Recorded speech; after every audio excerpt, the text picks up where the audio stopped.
Assalamualaikum warahmatullahi wabarakatuh. Saya Adria Rizky Ramdita, NIM D1A021003 akan menyampaikan zaman Romawi kuno. Romawi kuno adalah sebutan bagi peradaban bangsa Romawi mulai dari berdirinya kota Roma di Jazirah pada abad ke-8 Pramasehi sampai dengan runtuhnya Kekaisaran Romawi Barat pada abad ke-5 Pramasehi. Pada zaman Romawi, ilmu pengetahuan tidak dapat berkembang dengan pesat. Karena bangsa Romawi adalah bangsa yang menitik beratkan soal-soal praktis daripada berpikir secara teoris. Kerajaan Romawi itu dimulai dari keadaan yang terpecah belah. Kemudian, setelah melalui peperangan, keadaan mengalami perubahan.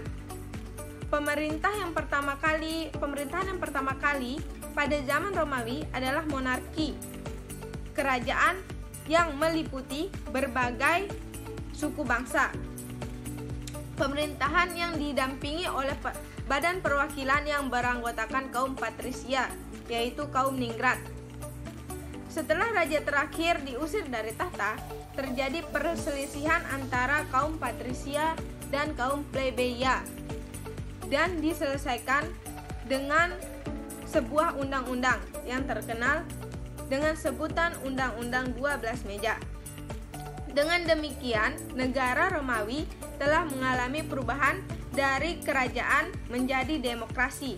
Hanya saja dalam keadaan darurat. Dalam keadaan darurat di sini, kekuasaan perundang-undangan dan kehakiman dipegang dan dilaksanakan oleh seorang pretor.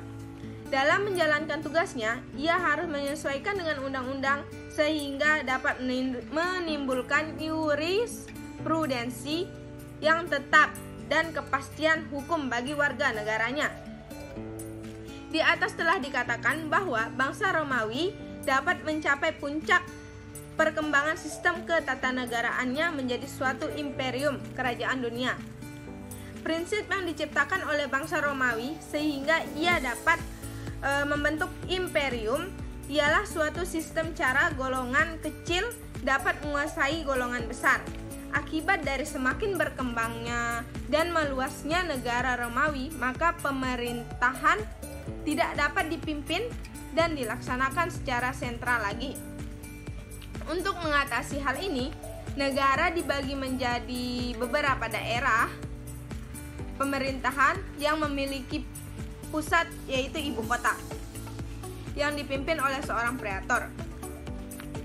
Untuk mencegah terjadinya pemberontakan dari penguasa bangsa Romawi,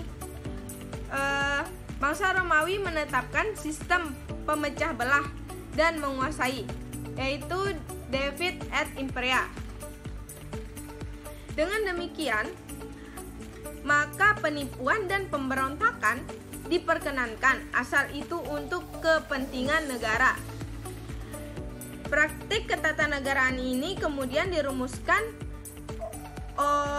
oleh Niccolo Machiavelli pada zaman Renaissance sebagai ajaran politik dalam membentuk teori yuridis.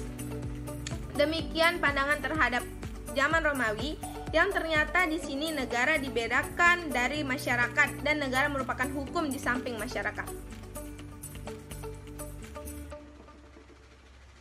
Sekian dari saya. Assalamualaikum warahmatullahi wabarakatuh. Baik, assalamualaikum warahmatullahi wabarakatuh. Saya Aditya Rahman dengan NIM D1A021002 yang akan saya paparkan materi tentang abad pertengahan. Abad pertengahan merupakan periode sejarah di Eropa sejak bersatunya kembali daerah bekas kekuasaan Kekaisaran Romawi Barat di bawah prakarsa Raja Carlemagne pada masa zaman 5 sampai munculnya monarki nasional. Dimulainya penjelajahan samudra, kebangkitan humanisme, serta reformasi Protestan dengan dimulainya Renaissance pada tahun 1517. Adapun daftar intinya: 1. pengaruh agama. Pengaruh agama masa zaman pertengahan merupakan masa zaman kebangkitan religi di Eropa. Pada masa ini, agama dijadikan semakin sempurna dan memengaruhi nyaris seluruh cara manusia, termasuk pemerintahan. Sebagai konsekuensinya, sains yang telah dijadikan semakin sempurna di masa zaman klasik dipinggirkan dan dianggap semakin sebagai ilmu sihir yang mengalihkan perhatian manusia dari ketuhanan. Pada masa ini, ilmu-ilmu dan kesenian dimanfaatkan bagi kebutuhan religi. Beradanya larangan pengeksposan tubuh manusia dan hewan menciptakan kesenian menemukan teknik abstraksi yang memungkinkan sensasi tercipta tanpa beradanya kehadiran wujud realis. Pada masa ini pula dibangun sistem perang salib bagi mempertahankan pemerintahan Eropa dari sorongan pengaruh pemerintahan Islam dari Timur Tengah.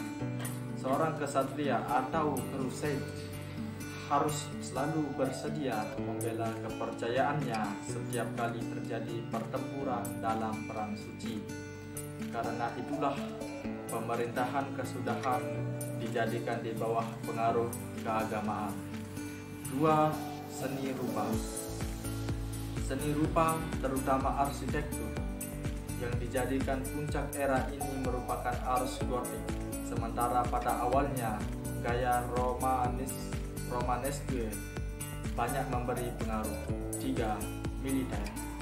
Pasukan pada masa zaman pertengahan benar-benar dilatih bagi bertempur dengan alat-alat yang sederhana seperti pedang, panah, atau tombak.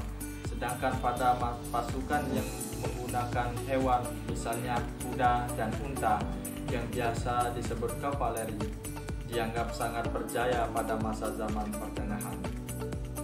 Tetapi era mereka pudar ketika makin banyak para pemanah atau archer yang semakin efektif dalam pertempuran.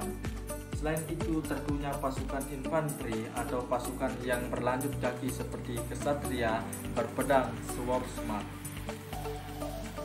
penusuk atau pikeman, dan lain-lain.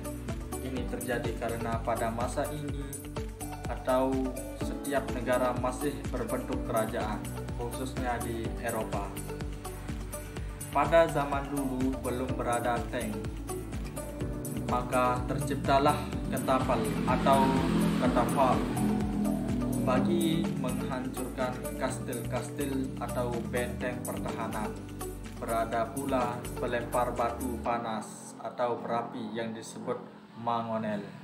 Sekian dari saya, terima kasih. Assalamualaikum warahmatullahi wabarakatuh.